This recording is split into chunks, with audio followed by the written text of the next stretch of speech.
On this episode of ResiWeek, we talk streaming sports, the future of tomorrow, and LG's 118-inch magnet. All this and more on this episode of ResiWeek. The network for the AV industry. What are you listening to? This is AV. This is AVNation. This is AVNation. We can't say the future without AI. I mean, there's no way around it. 50% of workers now believe AI is going to improve their experience. When I come into the meeting room, I need a way to incorporate my AI with what's going on in the meeting. It's almost a bring your own AI type of a concept. Most of what we do in our day-to-day is going to change significantly. Hear the latest AV trends and predictions in this episode of Crestron's Smarter Spaces podcast on your preferred podcast platform. This is ResiWeek, episode 398, Stardom Young. Welcome to this episode of ResiWeek. This is your weekly roundup of all the latest news and stories for the residential AV industry. I'm your host, Matt D. Scott for AVNation.tv, and this week I'm pleased to be joined by three of my good friends. First, we have Mr. John Henkel. He's the Director of SMB Product Marketing for NETGEAR. How are you, John? I'm doing great. Thank you for having me. How's it going? Oh, it's going great. My kids gave me a minor cough, so when I cough throughout the show, it's not the normal cough, it's this extra one they gave me. Someone who is also possibly dealing with a bit of a cough is Kat Wheeler. She's an account executive at One Firefly. How you doing, Kat? Good. Got COVID at the show, but I'm awesome. Thanks for having me. Well, you're awesome, like whether you got COVID or not. It's not a prerequisite.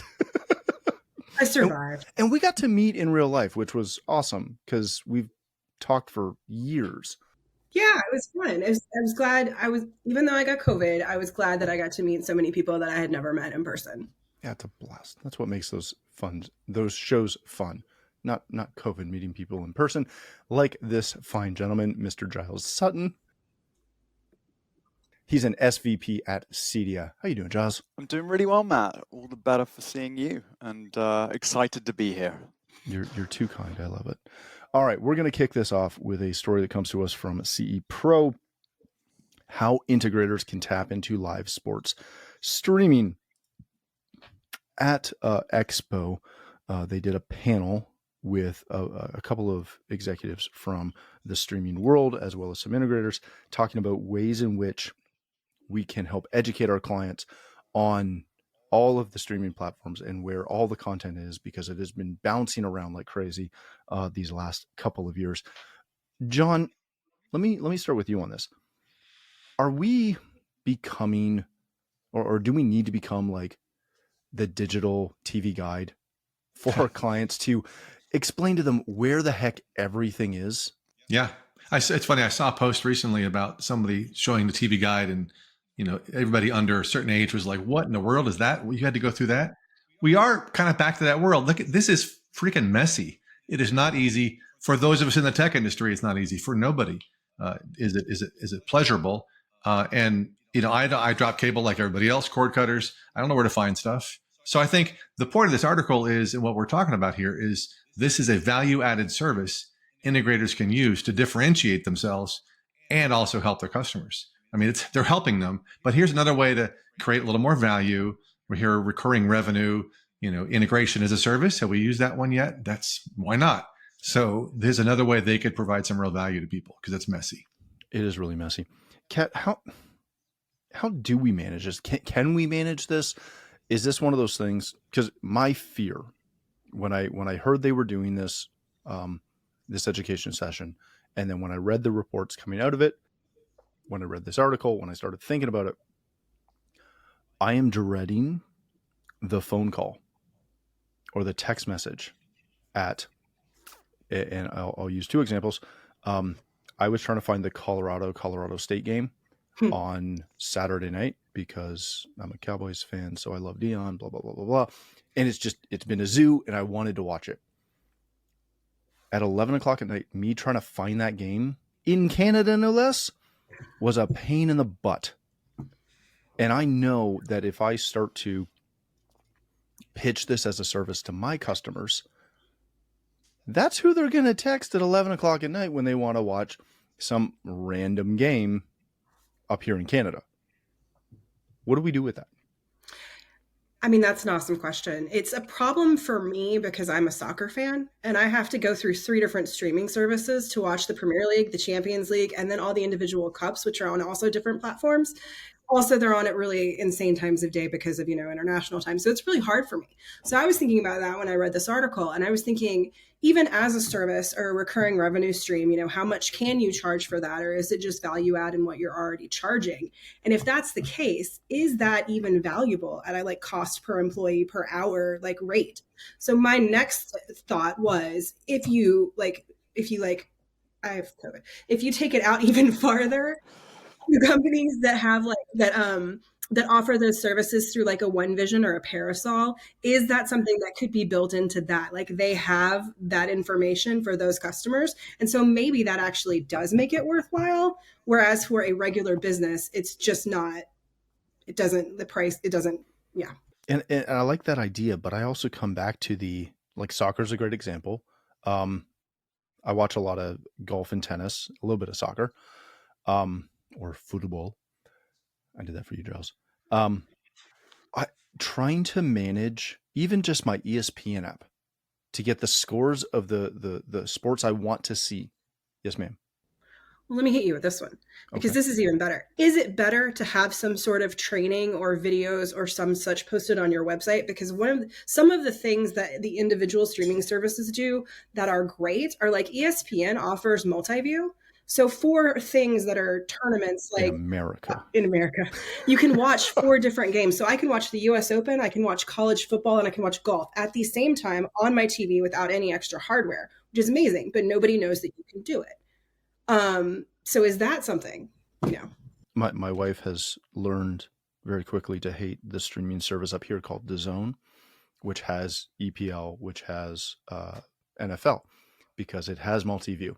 So it used to be we would get home from church on Sunday and I would put on whatever game I was able to watch on cable here. Now that I have DAZN, I watch minimum of 4 games at a time. Oh yeah. And they get you for it too. But I watch 4 games at a time and bounce between them all. And every 5 minutes, which game are you watching right now? I'm like, the one with the yellow box. That's the audio. And we're bouncing. It's fun. Giles, whose responsibility is this? To me, this is technically not ours.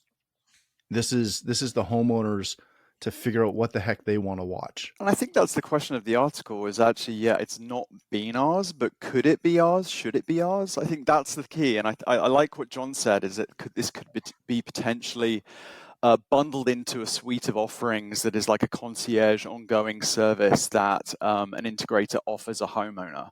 So as part of the discovery with the homeowner, you understand what their favorite, football teams are, or, and actually it's probably easy to aggregate this information and actually push it out as sort of regular communications to homeowners if they're paying for it.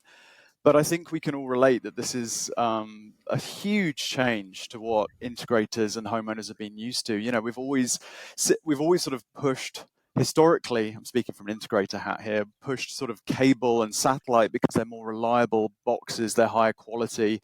But actually now it's almost impossible with, as the article states, there's some things that you can only stream now. It's impossible to actually get them on linear TV. So actually, you're also dealing with a whole set of issues with making sure there's robust Wi-Fi around the whole house. It can cope with multiple devices that can stream, from laptops to mobile phones to tablets to anything you can think of.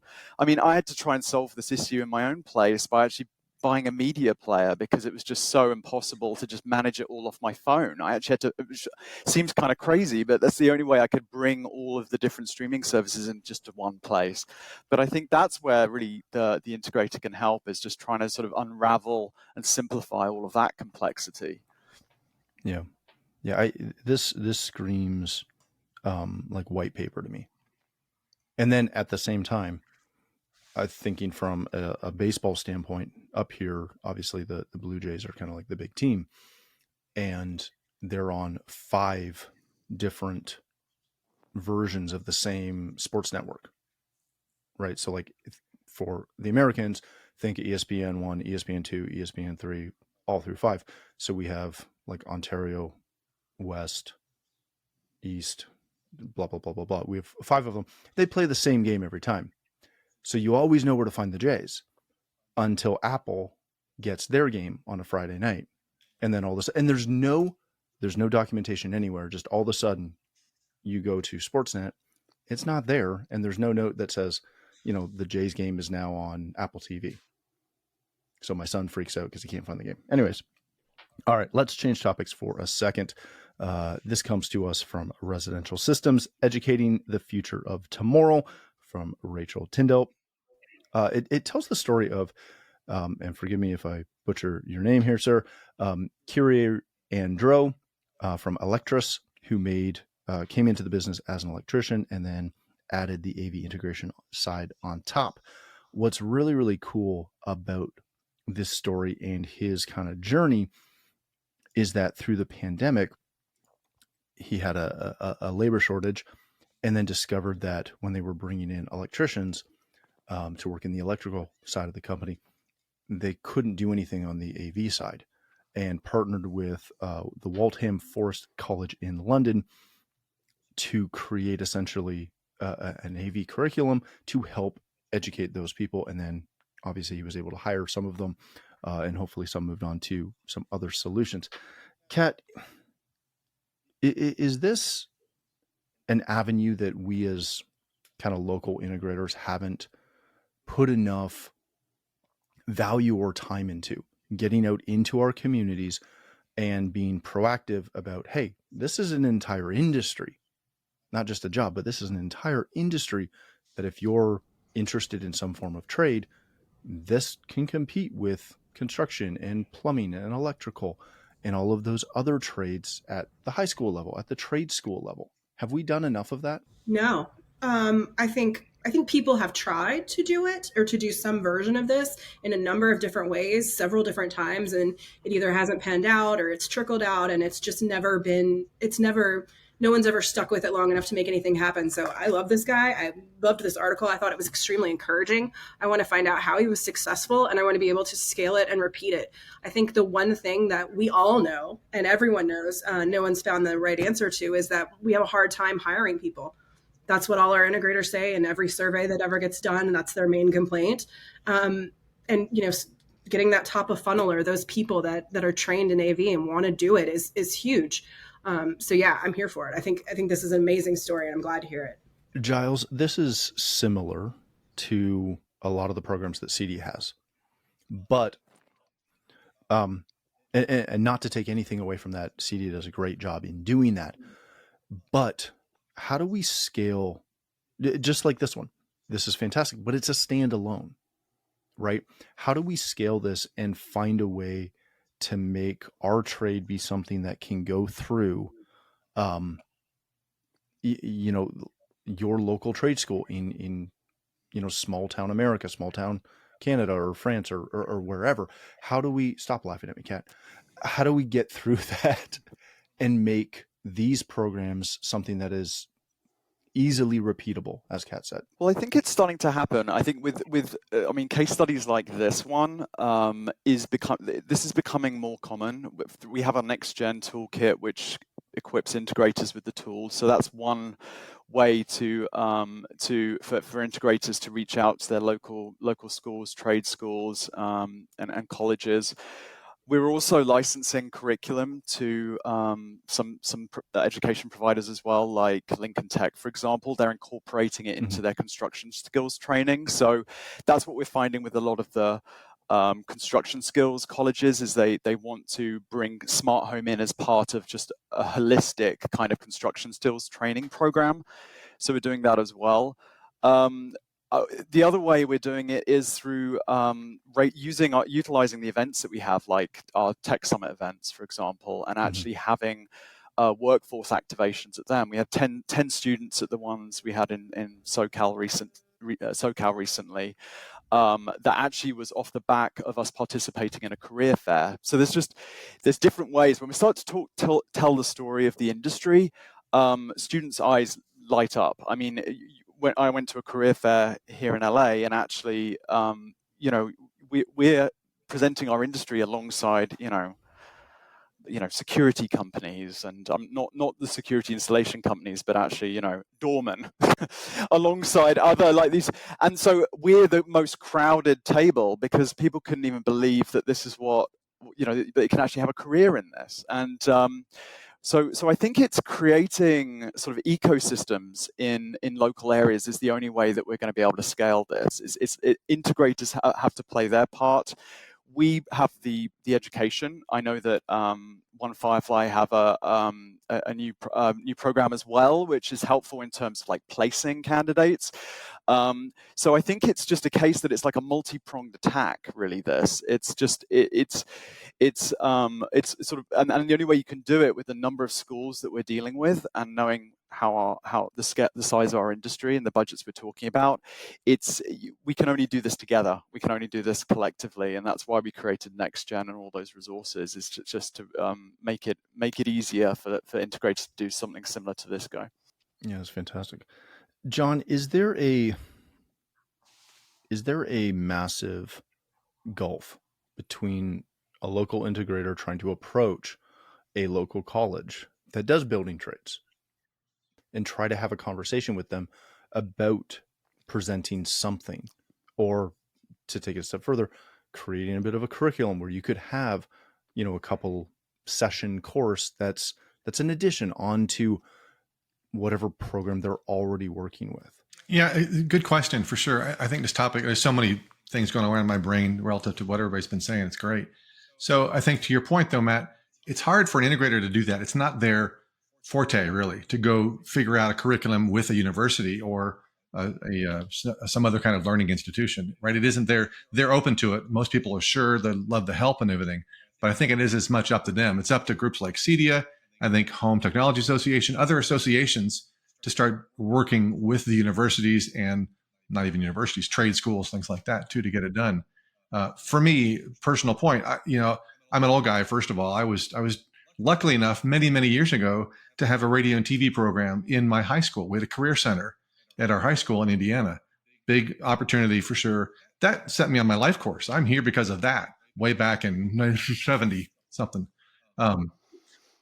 But that's, and I've taken way different courses since then, but that's what's got to happen is he's got to start earlier on. Grade school probably are already doing some AV, right? That every grade school's got TVs in their rooms. There's going to be that AV nerd, the projector guy. We all in a projector in my day down the hallway, which I wasn't. I was a stage crew nerd. I wasn't the AV nerd for some reason. I was a radio station nerd. I had a jazz show in high school. That's what kind of a nerd I was, right? Who has a... But those are the things that make it what it is now. It's like that's built into me. That's just DNA. I've been doing this forever. And that's what you got to have. Start early. And these kids, when they see the opportunity to get out there, and companies like NETGEAR and many others, we have interns, we hire out, we pay our interns, which is also surprising to me. But we have internships every summer that we use in all parts of our company. And that pays off dividends because often we hire them back again. But that's where it starts, I think. I don't think the pressure's on the integrators in this case.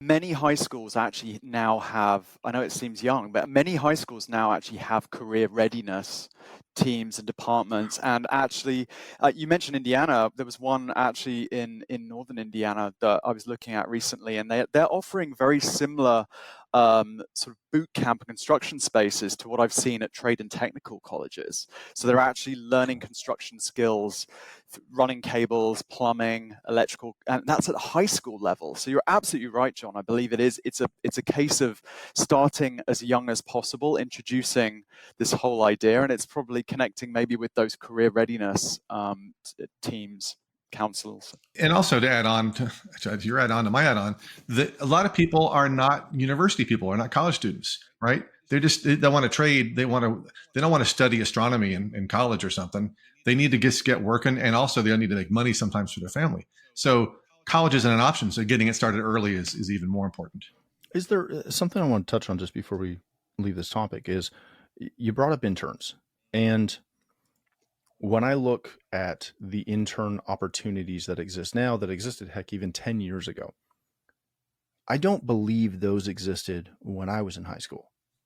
How do you go about explaining or exploring or marketing your intern program to those local high schools or to those heck, even elementary schools.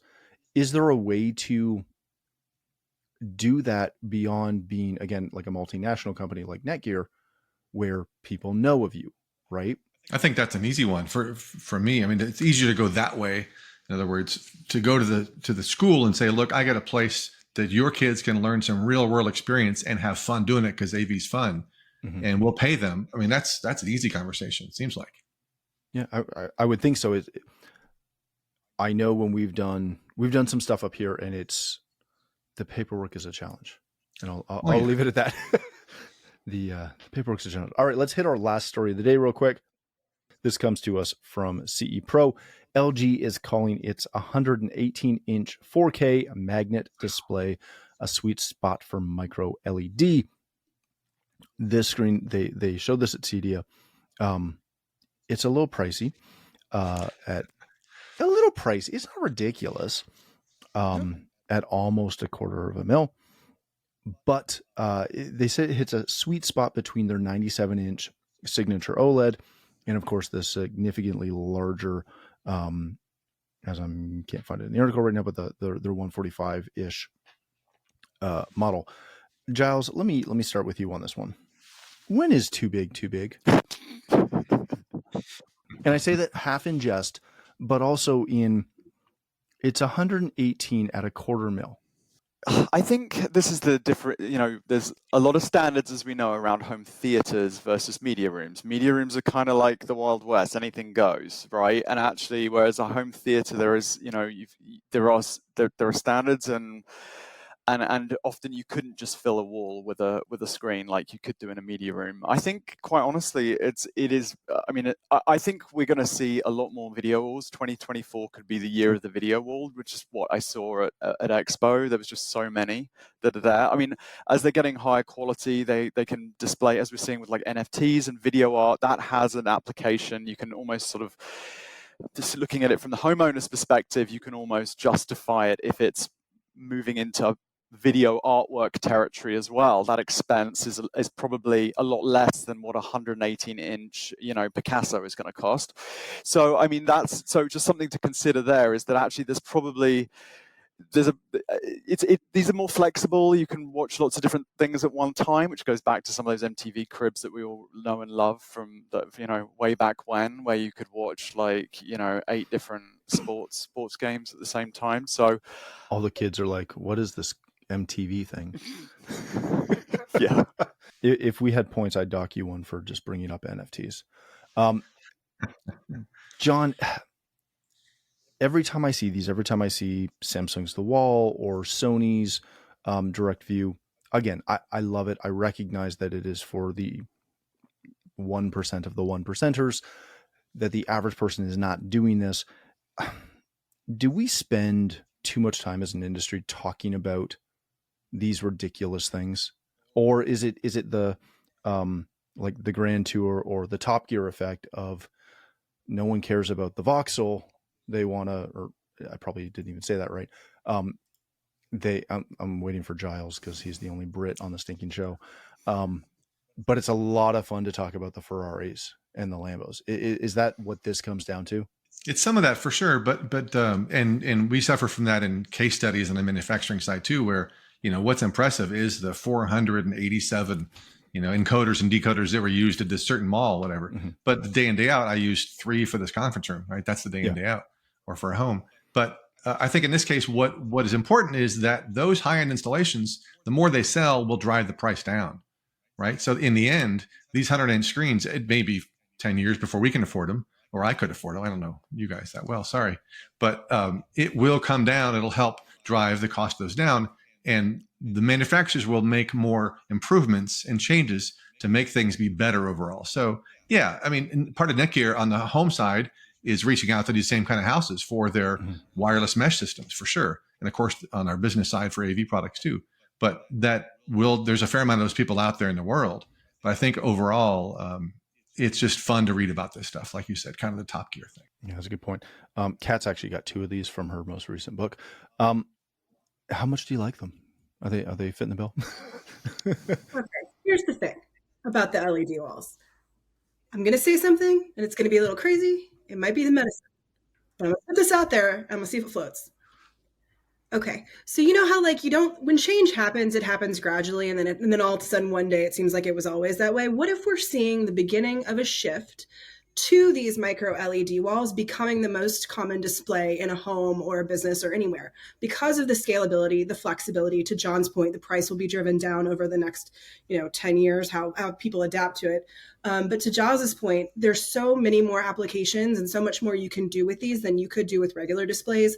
The color accuracy is crazy. So you can use it in commercial applications where colors have to be specific, but also people are doing more with digital in their homes. So everything's connected. When we talk about smart homes, people are putting data in their homes, their schedules on the walls, their calendars. We're starting to see people really embrace that, with their refrigerators having touchscreens on them and all of those things. So if there was a place in the home where everything's, displayed, I think we're starting to see a shift to where families are, I don't want to say more reliant on technology because we already are, but maybe that technology is aggregated somewhere in a home and it's displayed somewhere. And this is the way that you would do that because you can. And so I think we'll see that shift over the next couple of years and it becomes more common because, to everyone's point, that was all we saw at CEDIA. I'll give you an example of where that makes a ton of sense. The principle of it becoming the start of the wave. My company does a lot of work in the house of worship space. For years, we never sold anything but projectors and lots of projectors and stacked projectors and, blended projectors and all of these things. Once video walls came out and became affordable they're not affordable. Let's rephrase that for a second. They became obtainable and they became good enough to where you could have a video wall and put it on camera. They started to be adopted all over the place. And you have every facility size from, 100,000 members overseas to 200 to 300 seat auditoriums that are looking at using video walls because of that point that they are so incredibly flexible. And you can do whatever you want with them. You can change the format. You can change the way it's displayed. You can break it up. You can do all kinds of things. And we're seeing ministries that are allocating funds that you'd never get for audio, for example, but they will do it for video because of what they can do with it, how artistic they can be with it. And as much as I don't see in the near future these becoming prevalent in the residential world just due to cost, I think if they can find a way to get that significantly lower, we'll get there. Let's be very frank. We still have a ton of clients that'll balk on the price of a Samsung frame over the TV they see at Costco, who are not necessarily super cheap clients. They just don't justify that yet. So I think we're a ways away, but it's really interesting to watch. All right, let's leave it there. Thank you all for joining us. Giles, if people want to connect with you, learn more about CEDIA, where can they do that? Either email me, gsutton@cedia.org, or I'm on LinkedIn, Giles Sutton. LinkedIn, I love it. Kat, if people want to connect with you, learn more about One Firefly, or get any of your books, where can they do that? They can find me at One Firefly at kwheeler@onefirefly.com or kat@katwheeler.com. Excellent. Mr. Henkel, thank you, sir. If people want to connect with you, learn more about NETGEAR, where can they do that? So NETGEAR is easy, netgear.com/AV. That's the best way to get there. And I'm on LinkedIn as well, so you can find me there for sure. Excellent. Thank you all again for joining us. If you'd like to connect with me, you can find me at Matt D. Scott on Twitter or X or most other social platforms, including LinkedIn. But more importantly, please visit AVNation.tv, where you'll find this show as well as a wide variety of other shows with all the verticals that we cover. When you visit the website, please take a moment to check out our supporters. We are extremely thankful for their support and ask that you check them out as well. Thanks again for watching. That's all the time we have for this episode of ResiWeek.